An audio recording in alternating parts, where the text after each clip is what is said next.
Good morning. Our gospel readings today, Jesus said, no one knows the Father except the Son, and no one knows the Son except the Father. And the Son wishes to reveal Himself too. Tungod kay, in our first reading, nakita nato nga ang Ginoo nagpakita ka Moses dito sa burning bush.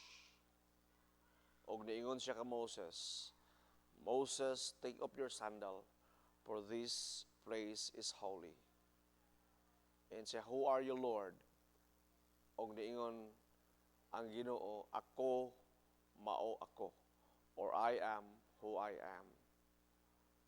Jesus Christ, fast forward after 1,000, close to 1,500 years, introduced Himself that I am the bread of life. I am the water, the spring of water nga maghatag og kinabuhi. Jesus Christ introduced Himself as I am. Yet, backward 1,500 years, more or less, nagpaila siya ka Moses nga siya mao si I am. Justin Martyr and Irenaeus of Lyon both agreed that the pre-incarnate Logos, or Jesus Christ Himself, was the one appearing Moses in the burning bush. The same with Abraham, the same with Adam. When Adam was walking with God in the cool of the day, it was Jesus was walking with them. And that is why si Mary is also known as the burning bush. Why?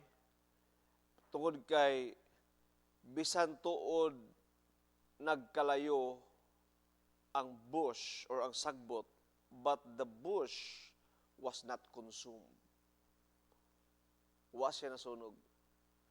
In the same manner, nga bisan tuod nga ang Dios naa sa sabakan ni Maria, apan wala siya mamatay. She was not consumed. That is why one of the identity of Mary is she is the burning bush.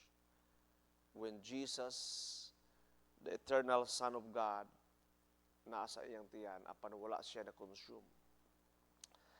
Now, in our time, ingon si Christ, no one knows the Father except the Son, and no one knows the Son except the Father, and the Son wishes to reveal Himself. Giunsa man pag-reveal ni Christ sa iyang kaugalingon sa iglesia. And especially Christ revealed Himself in the sacrament. In our time, Christ never appeared to us physically, just like when He was walking with the 12 disciples.